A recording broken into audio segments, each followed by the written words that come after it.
वालेकुम टाठो बच्चों तह याद कि पोर रात सबक 4 यथ मज यमन गुरिस खरस गाव तो दांदस मुतलिक पोर तो तिम क्या करान तो आज वरी वो टाठो बच्चों अस सफ नंबर 40 पे गोडनिकुई क्वेश्चन अत लेसनस मुतलिक दित पढ़ो तो लिखो ठीक 3 पॉइंट्स दित खर छु सारान बोर गाव छ दिवान दूध गुर छु लमान टांगस ठीक पत सवाल यथ पढ़ो तुम बे खर छु सारान बोर गाव छ दिवान दूध गुर छु लमान टांगस पत सवाल नंबर 2 लिखो कॉपी पे लिखुन दाल वाव दाल क्या गो दूध गाव वाव तो डाल क्या गो गोड़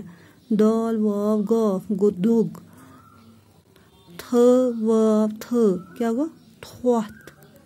ठीक ये करो तुम नोट डाउन कॉपी पे बे करो प्रैक्टिस पत क्वेश्चन दित लफ्ज बनवियो क्या दित लफ्ज बनवियो गाव अलिफ वाव यह क्या बनो गाव गाव अलिफ लिखुन इकोटे बे वाव इथे काफ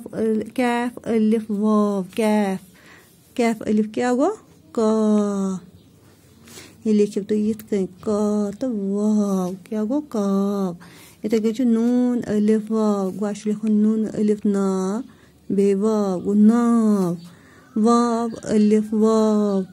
गो वाव बे पढ़ो गाव काव नाव वाव तो यह करो 3 क्वेश्चन तुम कॉपी पे तो इन करो तुम प्रैक्टिस अल्लाह हाफिज।